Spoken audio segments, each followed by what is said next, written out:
violins and Katha.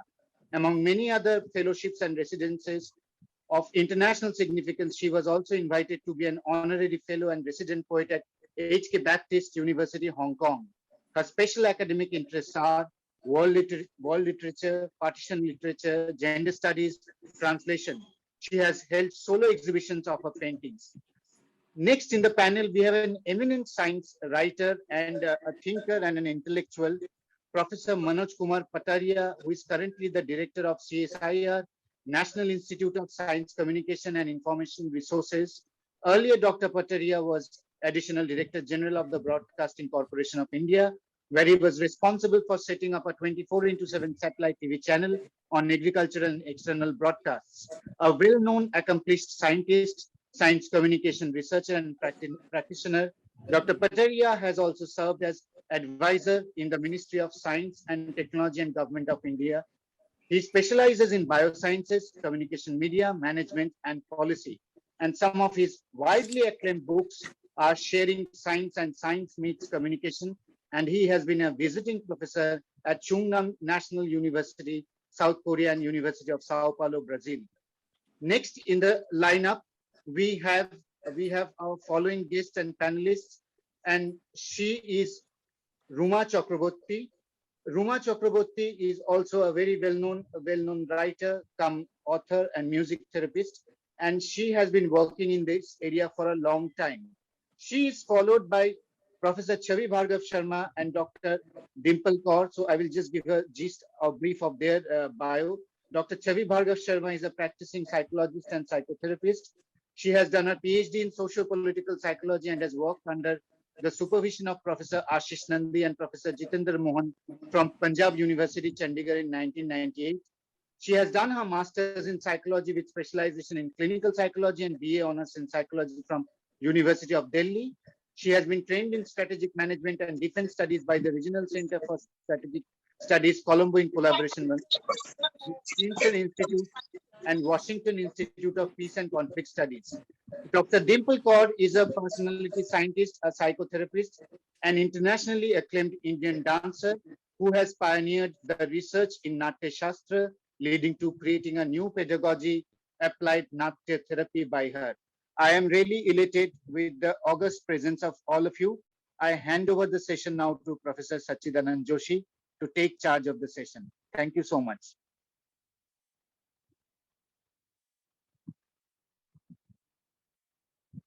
Okay, thank you, Anandjit, and a very warm welcome to all the dignitaries in the panel.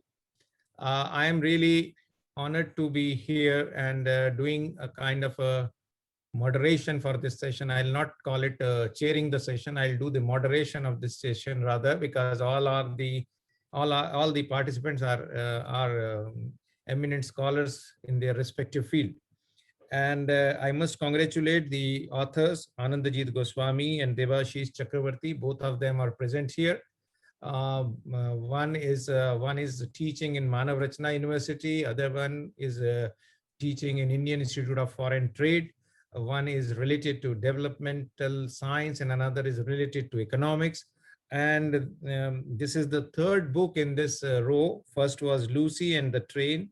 Then Lucy Met Artificial Intelligence, and this is the third book which they have brought out. This is known to be a science fiction, and that is why the panel has a different flavor. We have Manoj Pataria, who has done a pioneering work in science communication. We all know Pataria ji is a stalwart in this field. Another stalwart of literature, Sukruta Paul ji, is also there. And then we have a dance therapist, Dimple Kaur. We have a music therapist, Ruma Chakravarti, and a psychologist, Chavi Bhargav Sharma. So it's a panel which has all flavors, and it gives really, it is a tough question for me, tough call for me, whom to invite first and whom to invite a little later. And as a speaker, I would try to speak as less as possible so that others can also be heard and their views can be heard. Only for the sake of some kind of order in the panel, I would request all the panelists not to take more than 12 to 12 to 15 minutes so that at least everybody can be heard with the proper patience. I would now request, and I don't know, should I follow the order of seniority or in alphabetically order or something like that, which is again a tricky question for me. But to begin with, I would definitely, since this is a science fiction, and Manoj Pateria ji has really worked for substantial years in science communication, and I have seen him doing the grassroots level work even with the children and even with the school kids related to science teaching and science writing. So I would request him first of all to express his views, and then maybe will come later. So, Manoj Pateria ji, I'll request you to share your thoughts about the book. Okay, respected Professor Joshi ji and dear authors, Dr. Devasis ji and Dr. Anandjit ji, my fellow panelists, and all dear participants and friends. I am really delighted to know that in India, we are now witnessing a new arrival in the name of Lucy 3. It's really great. And I would like to congratulate both the authors for this new creation that is really need of the hour. And we are listening various developments of science and technology from different corners, like artificial intelligence, deep learning, machine learning. All these things are coming to the reality now, like virtual reality, augmented reality, and a lot of scope is there for writing science fiction on these newly emerging areas. And not only fiction, but also in reality, they are really shaping the lives nowadays in all spheres of life. So that is really brilliant to bring out such kind of publication at this juncture of time. I once again congratulate both of you and the publisher as well, because publisher is also important. Whatever we are creating, and unless it sees the day, a light of the day, I think so publisher is really equally important. And many people are not really daring for publishing science nowadays, and more precisely the science fiction. So it is really a wonderful, I think a welcome effort by the publisher and the authors, duo authors. My area, as Professor Joshi has already said, has been for a long time science and technology communication. That includes science fiction, science poetry, science writing, and trying various genres of literature for communicating science to various stakeholders and various target groups, be it teachers, students, scientists, common men, farmers, workers, and whosoever. So under the umbrella of the National Council for Science and Technology Communication, National Institute of Science Communication and Information Resources, and the organizations like Indian Science Writers Association, we have been pursuing the cause of science communication by way of harnessing various kinds of genres, as I said, of literature.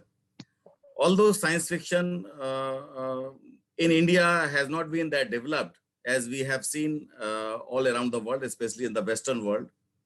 But of course, some scholars, like one Professor Shiv Gopal Mishra from Allahabad University, he thinks that Devkinandan Khatri's Chandrakanta was the first attempt of science fiction in India, especially in Hindi language. And similarly, Dr. Sampurnanand, he came out with a science fiction like Prithvi Se Saptarshi Mandal in 1953. To begin with, there were attempts by a publication called Saraswati in 1990. Number of science fiction stories were published in Saraswati. So these were the days when people who especially do not belong to science or technology, but they were trying writing science fiction. As I have seen, some of the panelists has mentioned in the beginning that fantasy world. So we who are really concerned for science communication, we classify science fiction in different areas. One is fantasy, of course, but fantasy is fully fiction, fictitious. But when it comes to science fiction, we are trying to draw a story on the science and technology that is available today And based on that, we can really imagine the world of tomorrow. So the science fiction is not totally fictitious. It has some ground of science and technology, today's science and technology, that can make science possible, that can make whatever fiction we have conceived or we have tried or created, it is a possibility in future also. Like so many things, as you must have seen, like Leonardo da Vinci, he has drawn number of drawings, and many of the drawings eventually they became the reality, like the aeroplane and so many other things. So many science fiction, they are really peeping into the future, and they are very important for creativity and imagination. H.G. Wells, Asimov, and all these authors, great authors, have composed a number of science fiction stories. They became reality in future as well. Like in 1902, Jules Verne wrote a trip to moon, and eventually the trip to moon became a reality.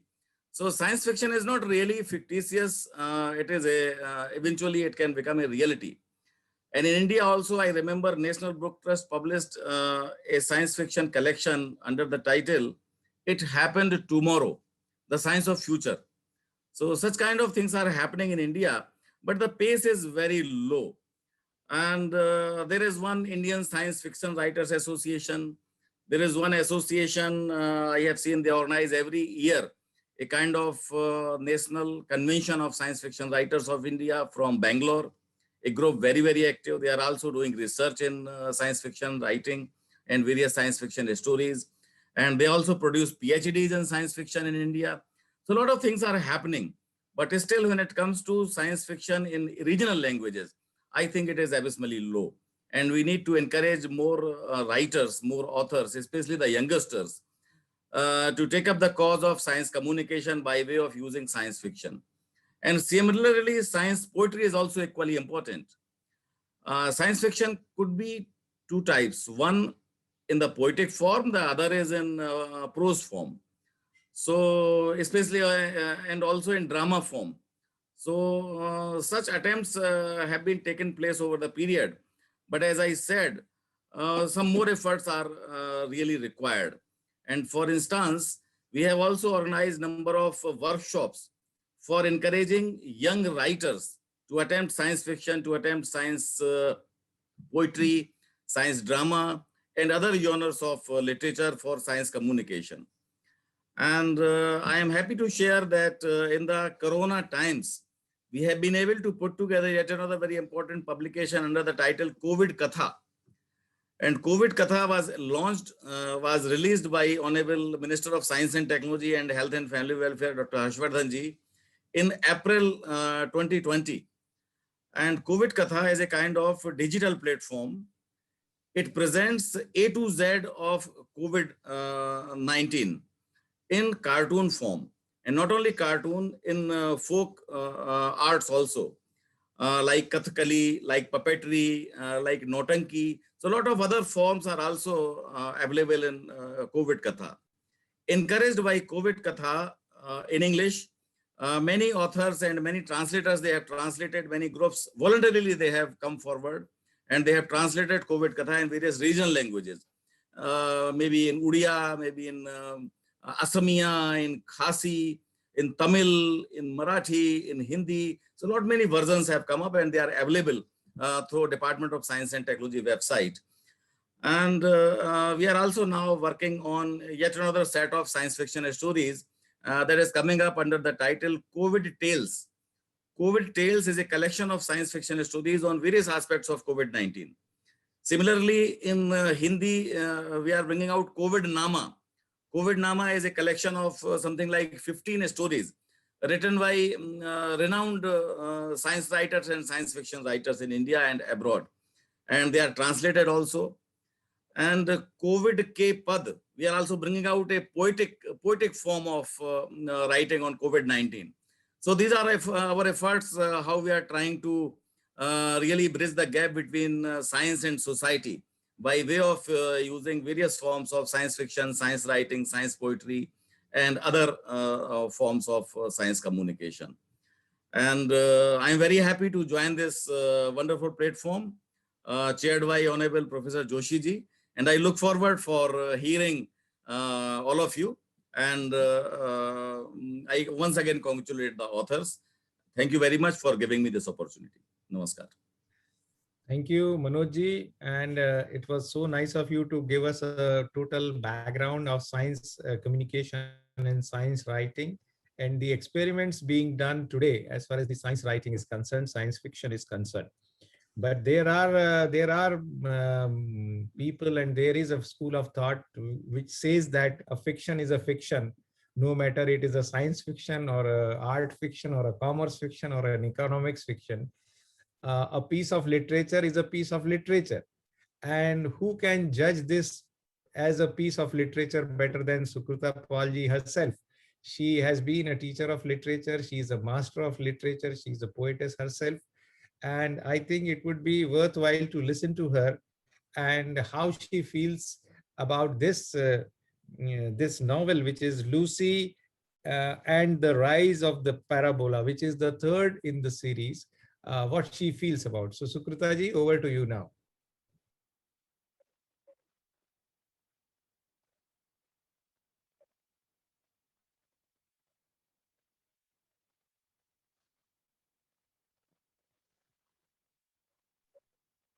You have to unmute.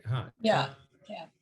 So thank you very much, Joshiji. I think this is an opportunity. I very rarely go to science fiction. I don't know, as a matter of temperament, whenever the word science comes, I kind of recoil from inside. But I'm glad that you put me onto it. It was a challenge for me also to look into this novel. And I realized this, that, one of the inhibitions that I have is because of my non-scientific temper. But science fiction is not just scientific temper. It is very humanistic. This is what I realized when I was looking at this particular novel. My heartiest congratulations to Anandjit and Devashish. I think this is something that brings together this whole notion of the binaries that we have created between logic and maybe intuitive knowledge and so on.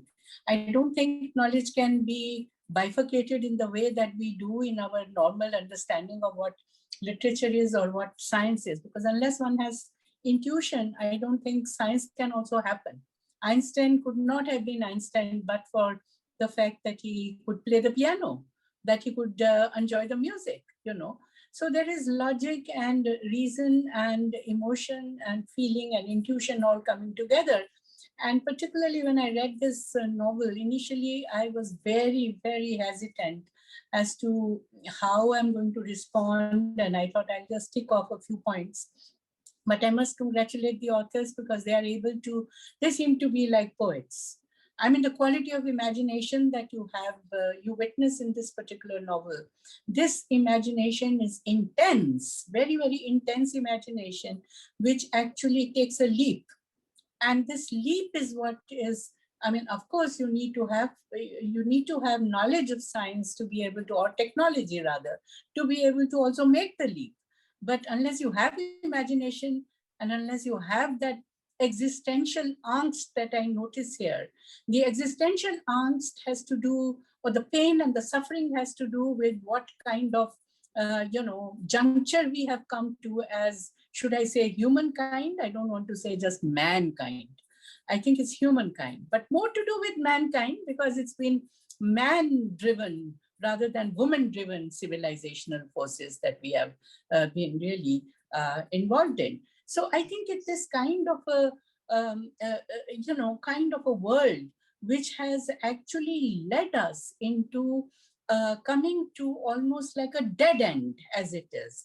And one of the terms that has been used here, which I'm very fond of because one can see how it demonstrates a kind of environmental degradation and the ruling of man over nature, as they say, mankind over nature, which is Anthropocene, kind of the structure, or rather not really the structure, but the juncture that we have come to.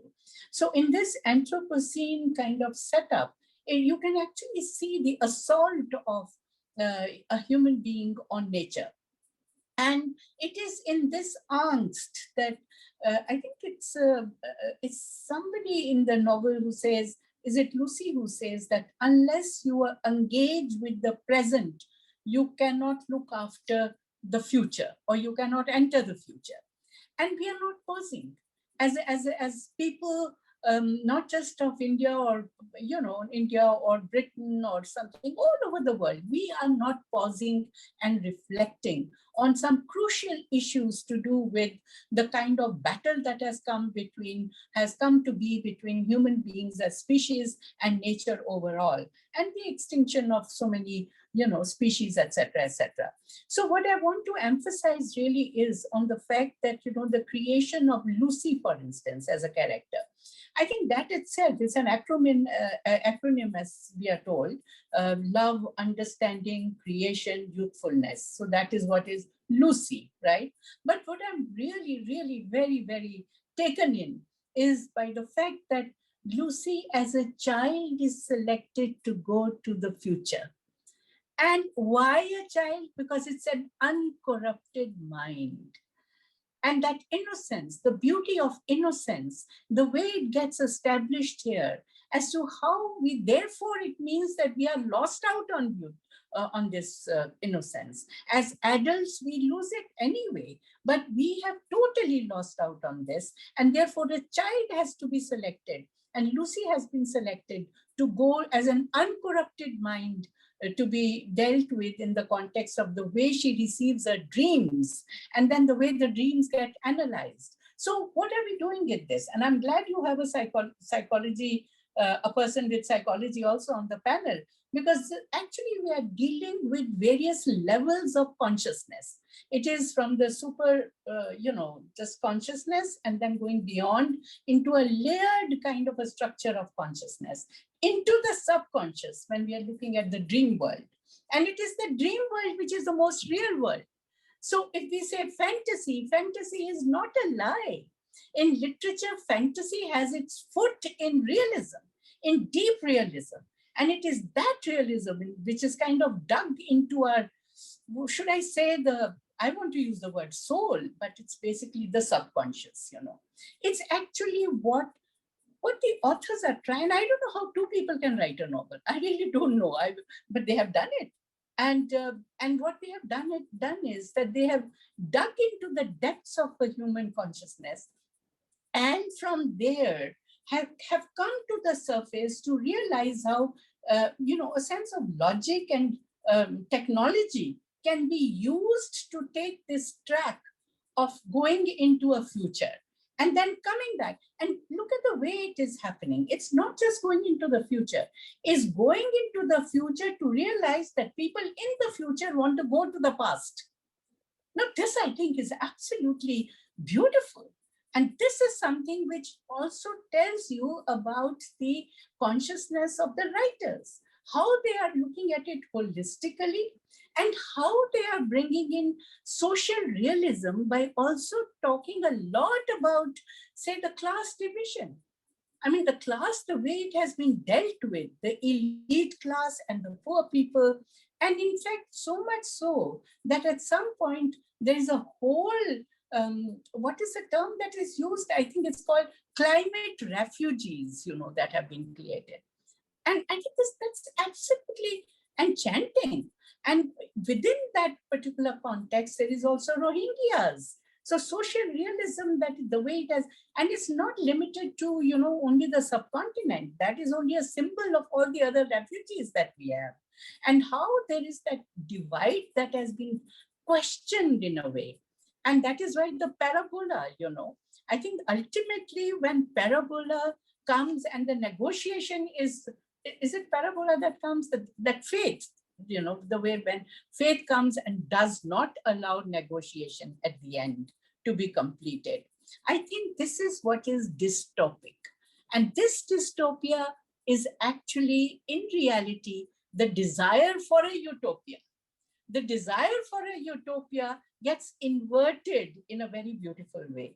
And that is what becomes dystopic. And when it becomes dystopic, then that's when you realize that, okay, you're also looking at Corona times, We're also looking at the disheartened, disappointed, dark humor, as we were just now talking about. It's a very dark kind of, actually literally dark times that we are in. Where is that ray of light? It lies in creativity. It lies in Lucy. It lies in Lucy.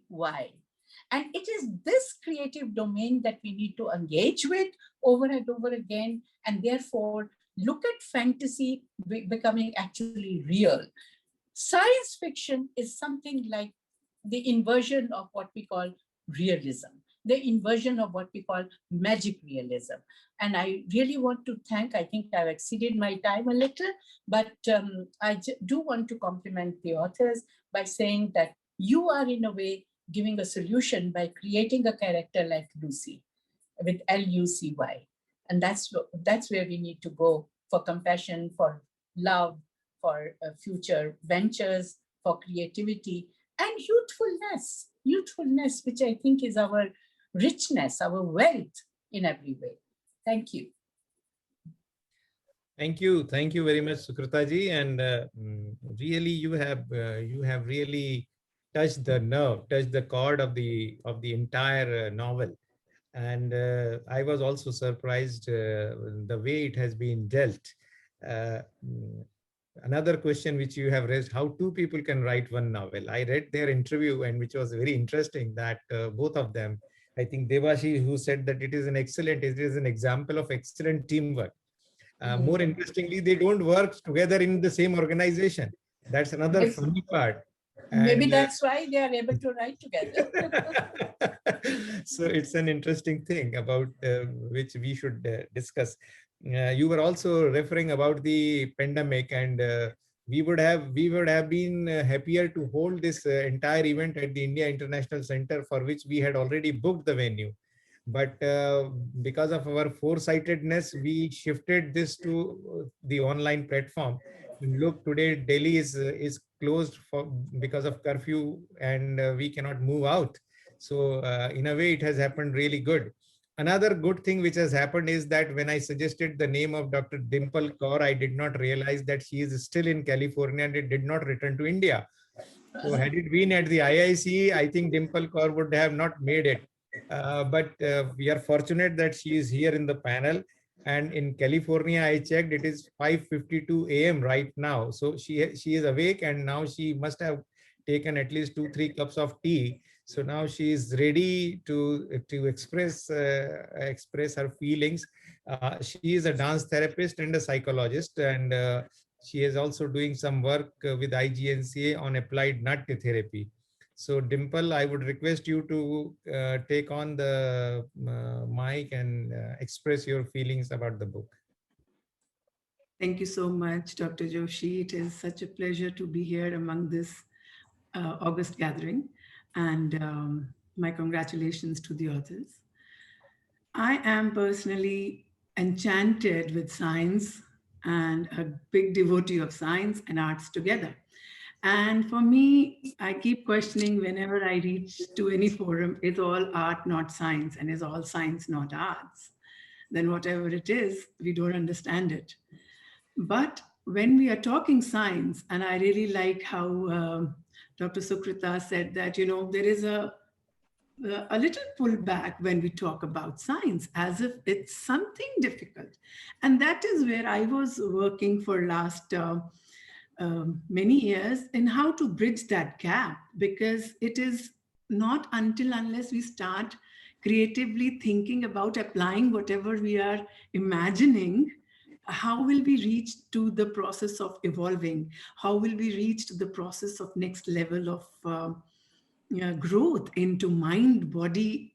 And I do not like to shy away from talking about soul. I do not like to pull back from talking about energy or spirit. And I think that is where the whole idea of consciousness, of the whole idea of dream interpretations comes in. And when I was speaking with Dr. Anandajit about how he's dealing with these concepts through the form of a story, I think that is a brilliant way to reach out to people in terms of thinking about areas like consciousness in a simple story form, mysterious fashion, yet from the child's point of view, wherein there only we can put in the thought process at the child stage itself to think about futuristic element of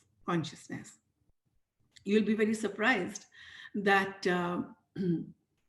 even many of the Indian audience talk about dismissing what we gather in our minds at intuitive level during meditations. Is it true? Is it applicable? It needs to be dismissed as something of the mind, of man ghadant. Is it man ghadant? Or is it something very, very relevant from the visceral aspect to the higher wavelength of the brains? And during my study, when I was studying about brain waves, when the science machines are capturing our brain waves, and in which state do we go into creativity level? And I was like curious, how do we make people go into that level so they can think there, theta waves? And then delta waves, of course, is your samadhi level, but going into theta wave level for creativity.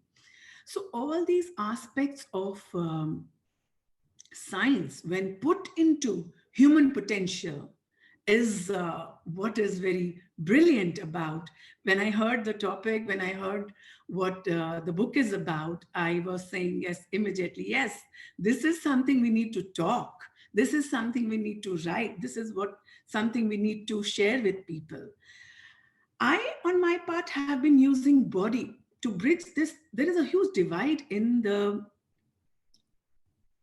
cognition in the understanding and outlook, I can say the perception of how science is involved in our lives. So when I'm talking about therapy, and I deal with people's self-esteem, I deal with people who have very low concept of self.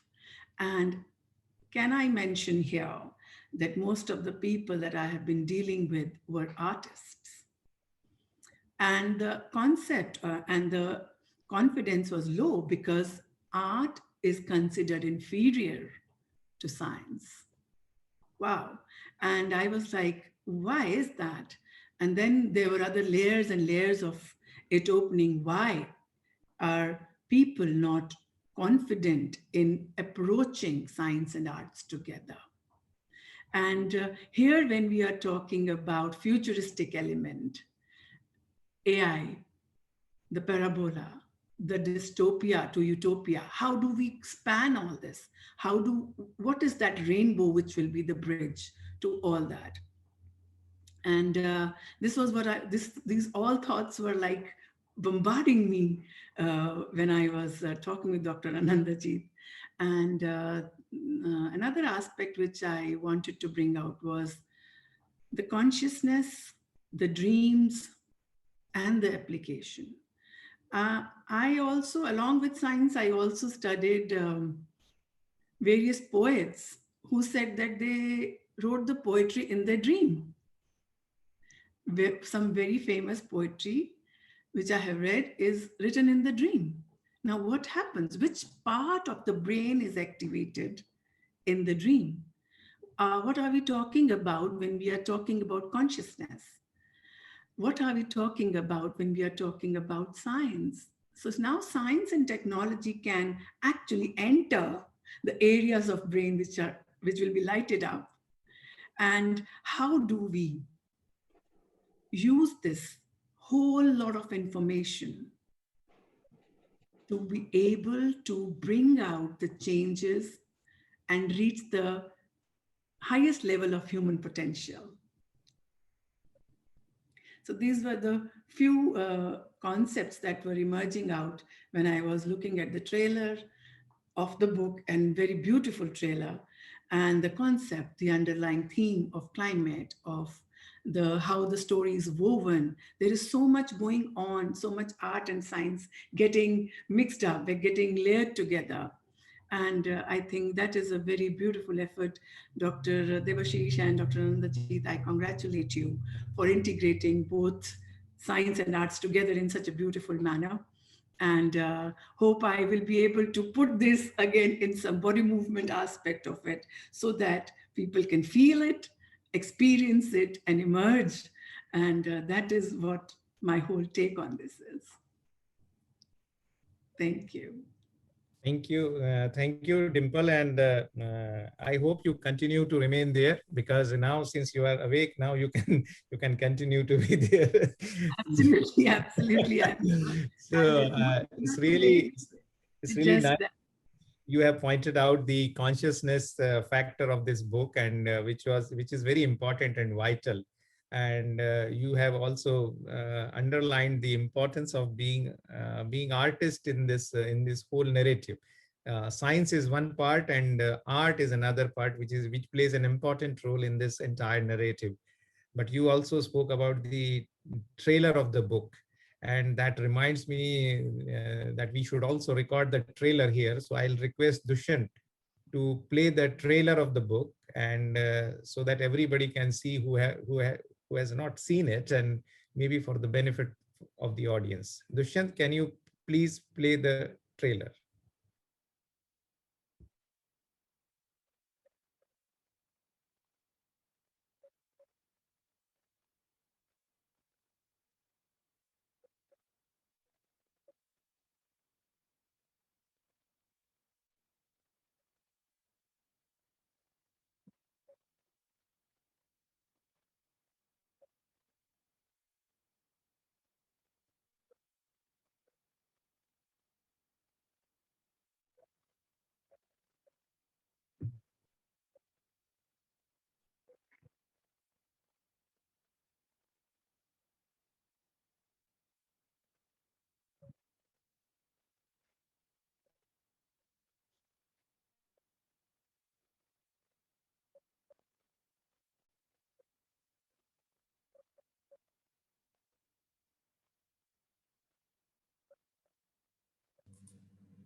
Thank you, Dushyant, for playing the trailer. I could not listen to the background music. I hope it has some music also, and then we'll replay it if it is not playing properly. Anyway, so that reminds me that we also have a music therapist among us who has done remarkable job as a music therapist. She is writing, she is researching on different genres of music and its impact, psychological impact, and that is Ruma Chakravarti. And I would request her now to take on the mic and express her feelings about the book. She has been in touch, and I hope she has also read the book. Ruma, can you come over and now discuss about the book, please? Thank you so much, Dr. Joshi, sir. And it's really my pleasure to be with all like eminent personalities today. So first of all, congratulations to Dr. Anandajit Goswami and Dr. Abhijit Chakraborty for bringing out a very pertinent topic of sustainability through Lucy, using science fiction as a tool to restore the present and the future as well, and also for beautifully narrating the importance of boosting natural neural pathways, all to make sustainability a possibility. So with my regards to all respective discussants and to the authors and to Dr. Joshi, I would like to put forward my thoughts about Lucy in a very simple way. Lucy is a child. She's a young adult, an adult and elderly. Lucy is you, Lucy is I, Lucy all around. So from fragility, confusion, and conflict to love unbound, understanding, creation, and youthfulness unbound. So Lucy has faced a lot of threats. However, she came back by saving the earth. Right? So can we also not say that the darkness in our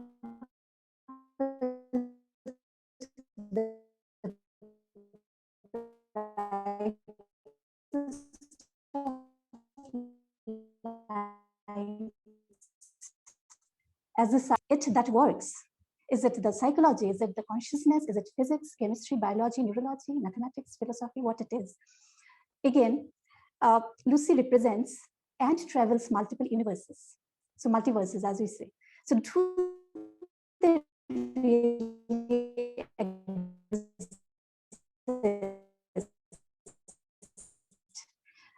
Others, then maybe a little bit things will be left behind. So I'm just trying to connect a few things together, all right, within the time that I'm given. So whether these multiple universes do exist, yes, these universes do exist in layer, within and outside. Aren't both the same? That one, Purushoyam Loka Sannidha, right? Then when you mistreat a fellow human, aren't you mistreating yourself too? When you cut the limb of a tree, aren't you hurting yourself? That economic stratification, inequality, power game, and so many things, and the pandemonium that you are creating through social media, through many other things, and through your manasa vacha karmana, does not that disturb the sound and the vibration of the universe? And aren't you eventually unbalancing your present and the future? So when I say you, that means we too. It's just a reference point. So what is the answer? Lucy is the answer. Hence reflect. So Lucy is here, Lucy is there in the past, Lucy is in the future. Yet Lucy comes back to the normal self as a symbolism of humanity, as the author, Dr. Anandajit Goswami mentions, that Lucy is the symbolism of humanity. She comes back and mends the present. So it is, since I'm into music, I would like to give an analogy. Yeah, it is so much like coming back to Som or Sam or the first matra, or say the root swara Sa. So Saptak, Swar, Sur, Alankar, Sahitya, Rag, Tal, Lay, like Chanda, सबके साथ दोस्ती करो, घूमो फिरो, कहीं भी जाओ, गाओ, आना तो वापस है आपको सम पे ही और सा पे ही, है ना? So Lucy does the same thing. She travels in multiple universes as we do, but we come back. We need to come back to our inner self. That connect to this self, that connect to the root, and that connect to that now is so important, because the answer to our future lies on the present, now and this moment. If we don't mend it now, with Lucy, it is going to be a threat again. Yes. So immerse in your natural Lucy, love, understanding, creation, and youthfulness. Sing, dance with it from within, and self-connect.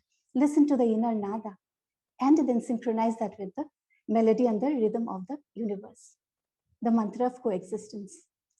So here, all are, it's my thought, I think all of us are equally responsible to be the Lucy. How can we make them listen? When I say them, it means the next generation, the younger generation, right? So how can we make them listen to their own selves? By bringing the experience and expression in the same frame through our education, where students learn not only from the pages of the book, but experience their own selves looking into the environment, society, nature, community, everywhere, with each part of their system. And thus sustainability will follow. And music is such, important tool for enabling the whole experience and expression through which they learn, perceive, and boost their manasa vacha karmana, the thought, the speech, and the action. And they take back such wonderful experience. And all that can be very, very simple. I'll give you a small, example with a musical mode, inserted into the speech, if you allow me to. Yeah. So say, for example, there are three friends, they are in conversation.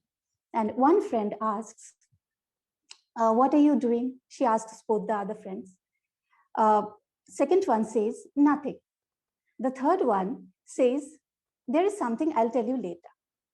All right. How do you convert this conversation musically? Without even using those words, okay? You cannot use the words. That is the game. All right. I'll use just swaras. So what are you doing is the question, right? Ni re ga ma pa, ni re ga ma pa. So two people are there, pa ga ma pa. So asking the question, what are you doing? One says nothing. Pa re sa. So when she's asking the question, it ends at pa. There is opening. It is not ended. So when the second one says that, like nothing, she's coming back to sa. Pa re sa. So sa is the root swara from where we can move forward or we can stop there. Right? Nothing. It's ended there itself. The third one says, there is something I'll tell you later. Pa sa ni da pa re ga. Pa sa ni da pa re ga. Starts from pa itself again, but she is again keeping it open at ga, the third swara, because there is still something to be told. Right? We did not end it at sa here. So the emphasis here is creating a space to learn, experience, perceive, and express, naturally, so that the brain works. They naturally learn. I have nothing against AI. I'm a technology savvy. All right, I've learned technology also. I've studied, but it seems to me these days we are losing our natural intelligence to that artificial. We are also, we should also be responsible for developing AI and more responsible for using AI. How much to use and how to use? This should be the questions. This should be the thoughts that needs to be told to our next generation, to us as well. Yeah. So intelligent quotient is going down. Thinking capability is lost. Many a times we have seen, we just go to Google. So being a Bengali, I always, give say a sentence or statement that many Bengalis say. Why, depend on Google Jatha when you have Shidhu Jatha? So Shidhu Jatha is a character from famous, Feluda series of Satyajit Roy, and Feluda is the truth investigator, and Shidhu Jatha is the go-to person of Feluda. Shidhu Jatha has like immense knowledge about a lot of things under the sun. All right, and if even he does not know something, he knows from where he has to get that knowledge. So this way, why to depend on Google Jatha when you can be a Shidhu Jatha, right? You earned that Shidhu Jatha has earned that, knowledge, accumulated that knowledge through natural means. He had read. He's a well-read person. He's a knowledgeable person. He has, he has perceived, he has experienced life through different modes and learned it. He did not depend on Google because maybe that time Google was not there. So maybe that is a thing. So my thought is, let the bot simulate you. You don't simulate the bot, right? So we are being driven by others, and that's where we are losing self. So let's not do that. I was so fascinated to know that Dr. Jacob from this book, Lucy 3, was writing AI and Lucy's journey longhand in a notebook and not with the help of the technology, not in the computer. So this has taken me, I was thinking like AI and Lucy's journey longhand in a notebook. So then the thought comes, AI is actually simulation of our neural network. So blueprint of this deep learning, this AI, was a manifestation of the natural intelligence admixed with, say, philosophy, psychology, and natural neural connection. So Dr. Chekhov, when he was feeling the colors, when he was, moving his fingers over the notebook. So this is a pure thought process that was going on in his mind, from black to white when he came through blues and all. So I don't know, maybe this there is a hidden message from the authors that we can move from darkness to illumination if we can take control of the present and not give that to the others. And here we are talking about the technology. So it is very much like hearing colors and seeing the sounds, by our rishis and sages, and that changes the energy and vibration pattern. So when you are coming from black to white, when you are feeling the black, and when you are transferring your all thoughts from black to white, what are you doing? You're changing your energy inside and the vibration pattern from the negative to the positive. So automatically, and all the brain, body, mind works simultaneously, and then we are in yoga. And Dr. Chekhov also, I think, was in yoga, and with the sound of the universe, of course. And if that happens, we will take another step towards sustainable future, of course. I would like to share my visualization of Lucy and train and the parabola. Can I share an image actually? So is it possible? How much time will it take? Just 2 minutes. Okay. Just 2 minutes. Please. So I can't share actually, but I can show you then. Okay. Yeah. It is not given. So can you see this? Oh, yes, of course. It's better. So I thought that parabola concept of authors is not merely a concept, but is an emphasis that science and arts do not belong to separate worlds, that Dr. Dimple has just emphasized. And it is great to look at the symmetry and balance, because, parabola is I'm just moving it, okay? So the parabola is what? It is a reflection of symmetry, right? It's mirror symmetrical. And then the very shape of it talks about Lucy that I have just shown you. The love through the axis U is the shape of the parabola, understanding and creation, and at the vertex, and the complete structure itself is Y. And if we just put the train here on this axis of symmetry, we know that all the problems that Lucy was facing, the threats that she was facing, if these can be brought into the axis of symmetry, then the problem would be over. Problem could be over. The challenges and opportunities meet at the axis of the symmetry for the best solution. And as the challenges or the threats are resolved across the line of symmetry, the future of the sustainability also becomes brighter and unbound. All right. So to conclude, let the whole world reverberate with Lucy's nada of love, understanding, creation, and youthfulness, and make this place a harmonized and sustainable one. Thank you once again to the authors, Dr. Anandajit Goswami and Dr. Chakraborty. And thank you, sir. Thank you so much for giving me the space. Thank you, Ruma. And I'm really sorry that it's okay. The job of timekeeper is very difficult and very ruthless. Absolutely, I understand.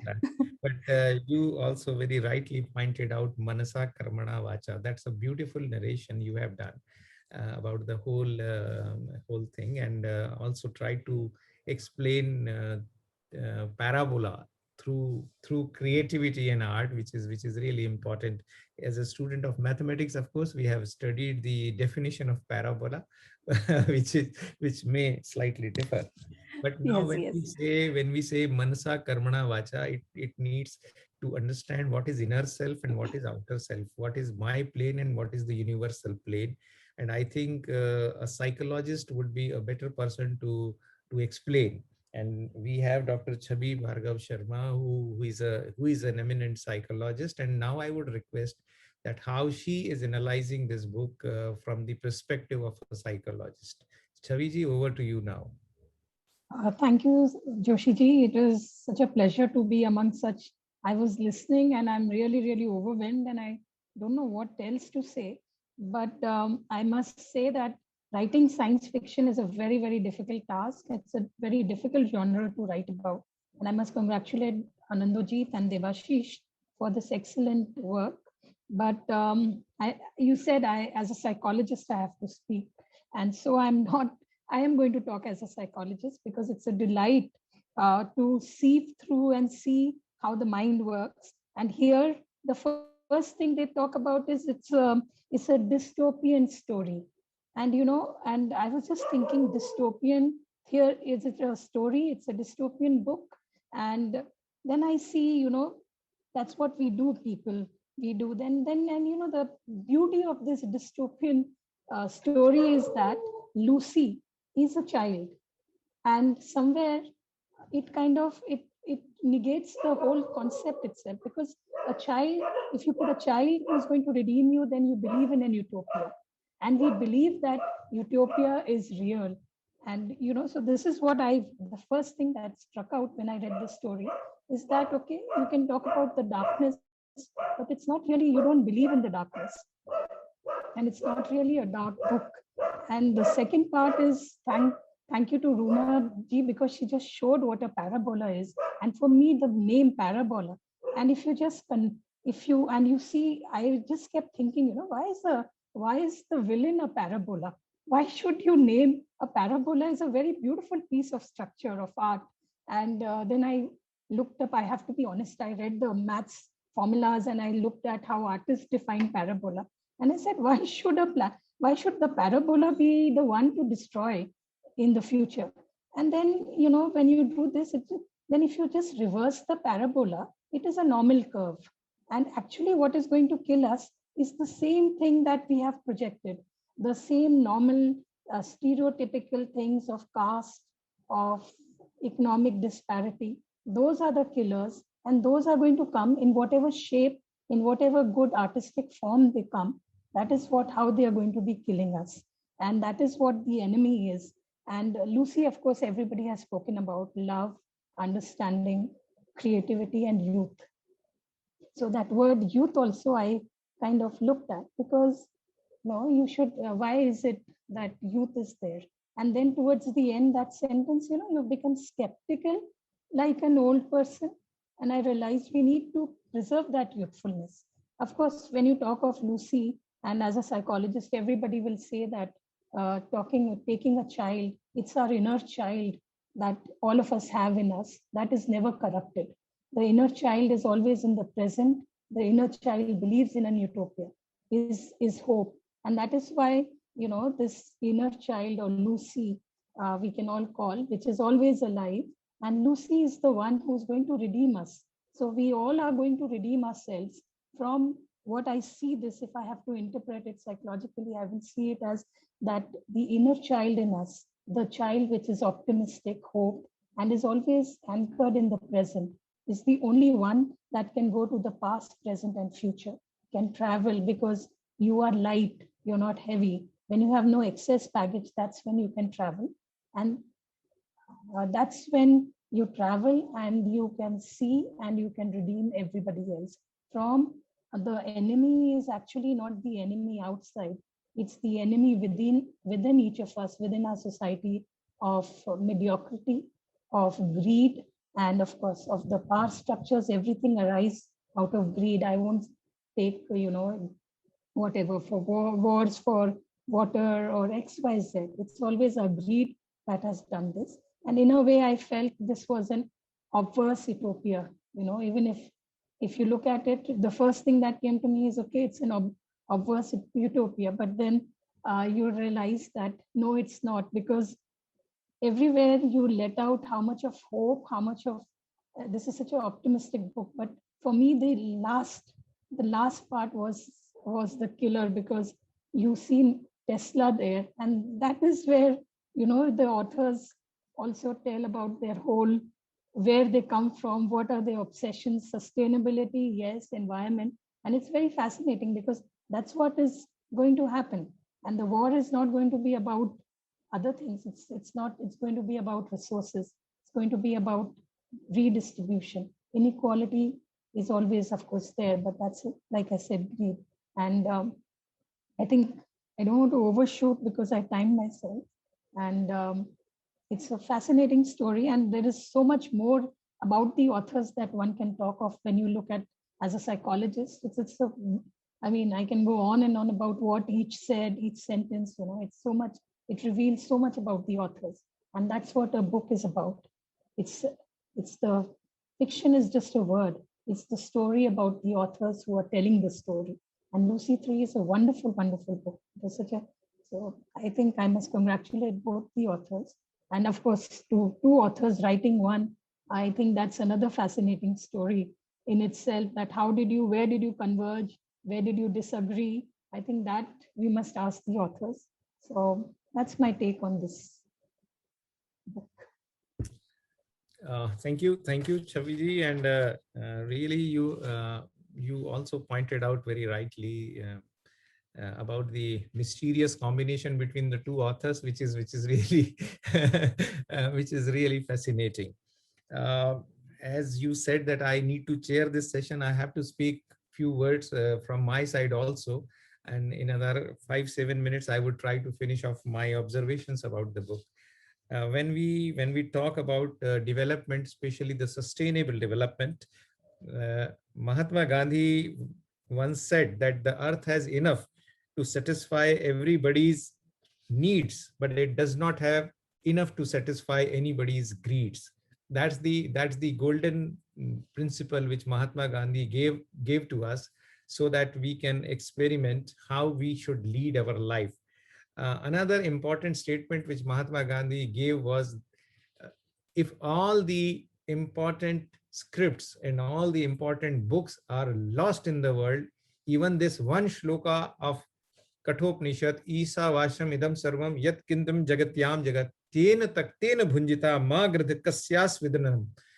This is the line which can create the entire universe, which can create the entire world. Tena taktena bhunjita. It's a golden principle of life, which deals with sustainability, which deals with the revival of life, which deals with the jubilation of life.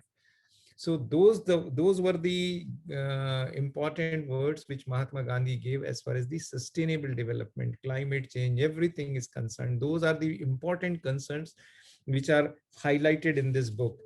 Frankly speaking, I was never fond of reading science fiction. I never read science fiction in my life. At the most, I am a diehard fan of Alvin Toffler. I am a diehard fan of Thomas Friedman. I am a diehard fan of Yuval Noah Harari, and I read them quite a lot, but never ventured into a science fiction. I never liked Harry Potter also, but when I read Lucy 3, I did not read it as a science fiction. I only read it as a piece of literature, and that really attracted me a lot. Why? Because despite of all those things related to science, related to futuristic vision, related to 2150, 2250, 2350, I was only looking at it with my perspective as 2021. What can I get in 2021?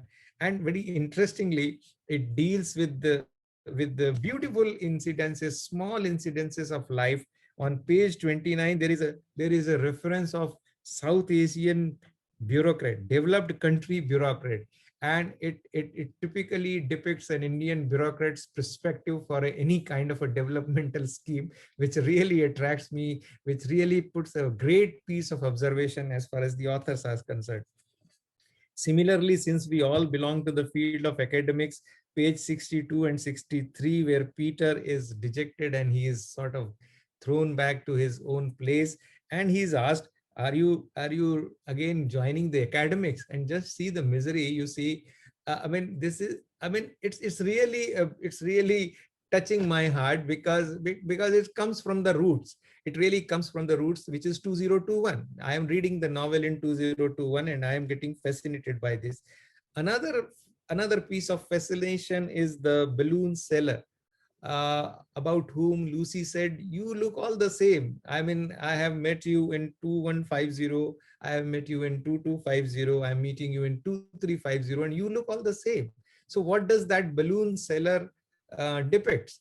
I don't know about the authors, but for me, the balloon seller depicts the human aspirations, which are always the same. Because a human being is never satisfied with his achievements, and he's always aspiring for something more. Balloons, as you know, they always fly high with lot of aspirations, and that is how aspirations always remain the same. If I have one car, I would strive for two cars. If I have one mobile, I would strive for two mobiles. If I have two mobile phones, I would strive for a better mobile phone. I mean, there is no end to aspiration, and that is what keeps us alive. That is what keeps us creative. That is what keeps us youthful. All these three terms which are depicted in Lucy, they also depict in a form of a balloon, which our authors have really beautifully put. Then the characters of Madhyam and Robin again are very important characters. Sukrita ji has also mentioned about the refugees, climate refugees term, which is an interesting term, and the mention of Rohingya, and along with Rohingyas, the narration also sort of represents a wider piece of these people. Interestingly, when I was looking at the sustainable development goal, and why I am again and again emphasizing on years, these years are very important. You see, we are talking in this book about 2150 or 2250 or 2350, but we must not forget that 2023, the entire world has committed for achieving the sustainable development goals. And I would just read out those sustainable development goals, and you would definitely get some hint why I am narrating this. They say no poverty, zero hunger, good health and well-being, quality education, gender equality, affordable clean energy, clean water and sanitation, decent work and eco growth, and reduced inequality, sustainable cities and community, and climate action. I mean, just see those sustainable development goals. Why I am putting all these things at one place, so that we remember that what this book says is everything about that only. It says all these things in a very artistic, very creative manner. So that is why it attracts me very much. Another interesting piece, I was just trying to recollect some of my readings from 21 Lessons for the 21st Century by Yuval Noah Harari. And I'll not read out all those 21 lessons, but very interestingly, one of that lesson is science fiction. 18th lesson is science fiction, and I'll only read, and which would definitely give you some interest. Humans control the world because they can cooperate better than any other animal, and they can cooperate so well because they believe in fictions. Poets, painters, and playwrights are therefore at least as important as soldiers and engineers. People go to war and build cathedrals because they believe in God, and they believe in God because they have read poems about God, because they have seen pictures of God, and because they have been mesmerized by theatrical plays about God. Similarly, our belief in modern mythology is capitalism is underpinned by the artistic creations of Hollywood and the top pop industry. In the early 21st century, perhaps the most important artistic genre is science fiction. Very few people read the latest articles in the field of machine learning or genetic engineering. Instead, movies such as The Matrix and the TV serials such as The Westworld and Black Mirror shape how people understand the most important technological, social, economic developments of our time. This is what Noah Harari has written in his book, and that is what we are experiencing when we are reading this Lucy 3. Another piece which also sorts of corroborates with the thoughts of, say, Ruma Chakravarti or Dimple Kaur or Chavi Bhargavji. It is very beautifully written in this book. Pain is pain, fear is fear, and love is love. Even in the Matrix, it doesn't matter if the fear you feel is inspired by a collection of atoms in the outside world or by electrical signals manipulated by a computer. The fear is still real. So if you want to explore the reality of your mind, you can do that inside the Matrix as well as outside it. Just look at this.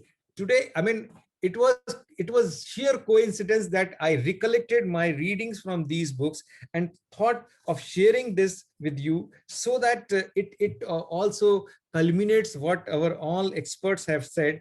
And finally, when the talk of parabola comes, I said that I have done BSc in mathematics, although I must admit I was not a very good student of mathematics, and I barely passed the mathematics exam in my BSc. Still, I remember a very good term: the path of a projectile is parabola. That is what we were told. So then I went back and I realized, if the novel is related to parabola, I must also remember what projectile means. And I'll just give you the definition of projectile, and it clears everything.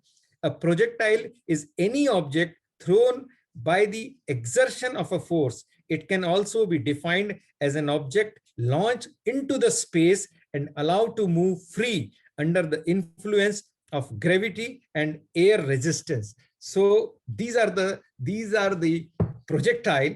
This entire book is a sort of a projectile which has been thrown to us just to stimulate our thoughts, stimulate our minds, and care for the future, which gives us deep lessons about climate change, which gives us deep lessons about sustainable development, and also gives us deep lessons about human relations and human psychology.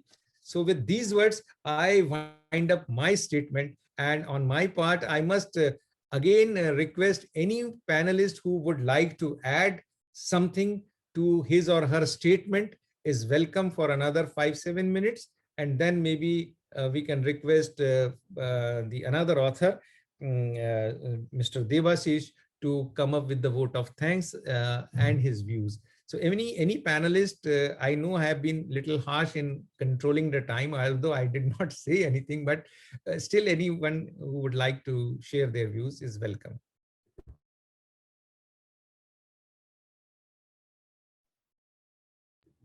So I think just one comment I like to make. Yeah. A very short one.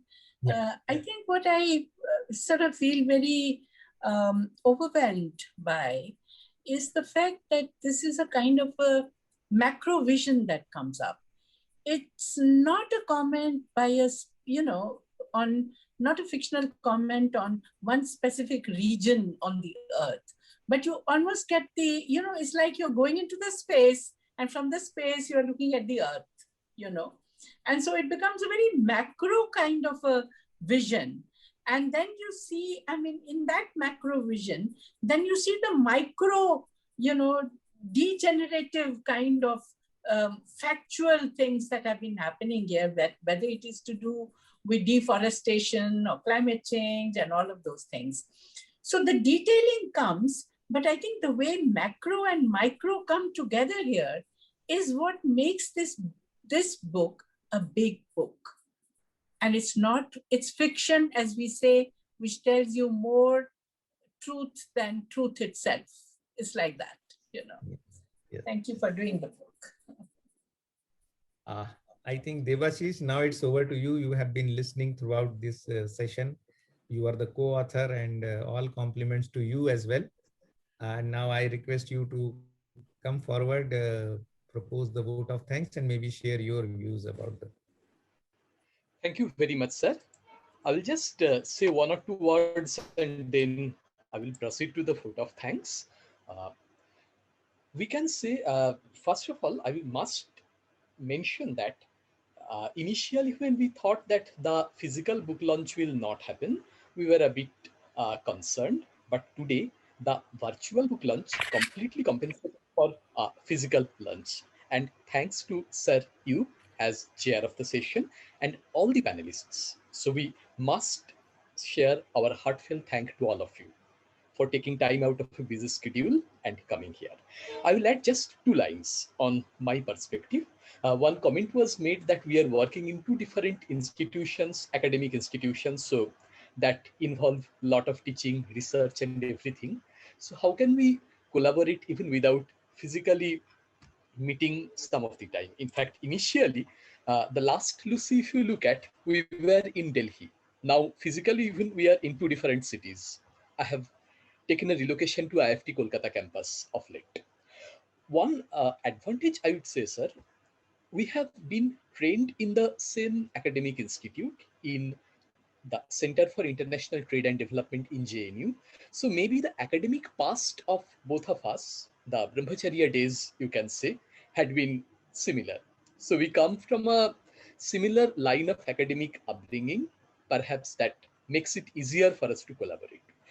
On a lighter note, what we will say, we have both written our PhDs on environmental issues and then subsequent papers, but in all the journal article, we have to restrict ourselves to 8,000 to 10,000 words. Now, well, Bachene ka daridrata is a Sanskrit Shubhashita. We restricting ourselves too much if we come out with a novel that will enable us to share our views with everybody in a much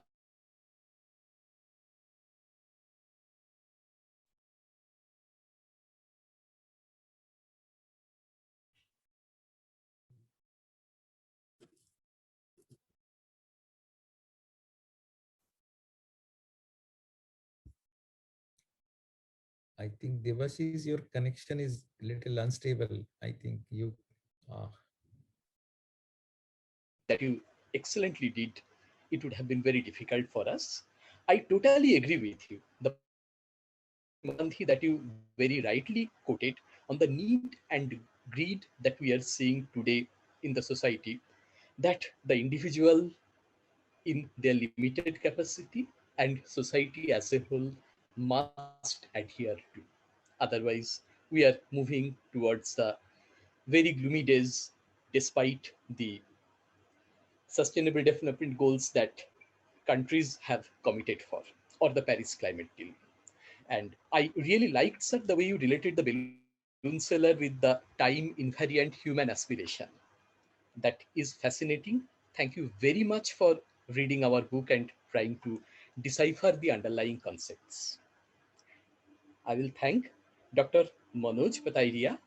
Thank you very much, sir, for at coming for this virtual book lunch session. We really appreciate how you enriched us through a glimpse on the journey of the science fiction genre in the world in general, and the Indian science fiction in particular. We all read It Happened Tomorrow and the other science fiction of Jayant Vishnu Narlikar when we were growing up. And it was really fascinating to know how in the post-pandemic world, the fictions are coming up, keeping pace with the past traditions. I will thank Professor Sukrita Paul Kumar for brilliantly bringing out the relationship between science, the potential social reality, subconscious, dystopian world that actually our literary attempt wanted to highlight. Thank you very much, madam, for reading our literary attempt and trying to decipher these underlying concepts that we thought the readers, instead of reading a technically jargon rich academic paper, should read, and in their own they try to convert themselves as environmentalists. I would next thank Dr. Dimple Kaur. First, I must, of course, thank that she had to get up quite early and rely on a cup of coffee, perhaps. So I must thank, on a more serious note, her for pointing out the consciousness factor of the book and the trailer. It is really a rich interpretation she gave on the underlying consciousness factor and sharing a very interesting perspective on the interrelationship between art and science. Thank you very much, madam. I also thank Dr. Ruma Chakraborty for wonderfully explaining the symbolism of Lucy and humanity. The name Lucy came actually, as you all read, the L, U, C, and Y part. We wanted a positivity to come through the name itself because otherwise we are going for a dystopian world. So I really, really appreciated how you explained the connect to the root, how the skillful identification of the underlying melody that you identified through the conversation, that was sincerely appreciated. And thank you very much for explaining the parabola through a interesting visual representation. I would proceed to thank Dr. Chavi Bhargav Sharma for brilliantly bringing out that the parabola, when inverted, resembles a normal graph. It is true, actually, something that we had in mind, that the climate damage that we are causing today, that is the farther we move from the normality of sustainability, we actually endanger our existence. So I sincerely hope all the readers, they pick up this particular thought process just like you identified, madam. And in that case, the objective that we had in mind while writing the book would be served. In fact, when we listen to the collective views of the August panel members, it really convinced us that the purpose with which we started writing the book had actually been met, because I'm sure the readers will be able to identify the underlying concepts, be them from the science, psychology, or environmental background. Hope this is going to be a create some degree of lasting impression in the mind of the reader. I need to thank a couple of other people who are not physically present in the meeting today, Mr. Suhail Mathur and Ms. Sumetha Mathur from the Bookbakers. The excellent support they gave throughout the process, from the period of when we were writing the novel initially, through their suggestions, and afterwards when we submitted it to the Bookbakers, to the Luxley Hall. We would also like to thank Ms. Avantika Sinha from the Luxley Hall for believing in the concept initially, pushing for the publication, and the supports that she offered during the production. I would like to thank Mr. Dushyant Joshi for creating and managing the online lunch today. We would also like to thank the Luxley Hall Publishing for all the online poster promotion for the lunch, Amazon India, Pustak Mandi for the online purchase platforms, Kharido Becho for all the digital promotions, the media partners of the Bookbakers for the support they created through their network for popularizing the Lucy book, and finally, last but not the least, all the participants, readers, reviewers, and critics who are reading the book and sharing their thoughtful views, perspective with us. That will perhaps be a very crucial input for Lucy 4 in the days to come. Thank you. So thank you very much. And now we close this session. And thanks, and hope to see you in person very soon. Let the pandemic be over soon, and you all keep safe and healthy, and wish you good luck. Thank you very much. And Thank now you. we close the Namaskar. session. Thank you. Namaskar. Thank Thank you. you. Namaskar, sir. Thank you Bye. so much. Bye-bye. Yes, thank you.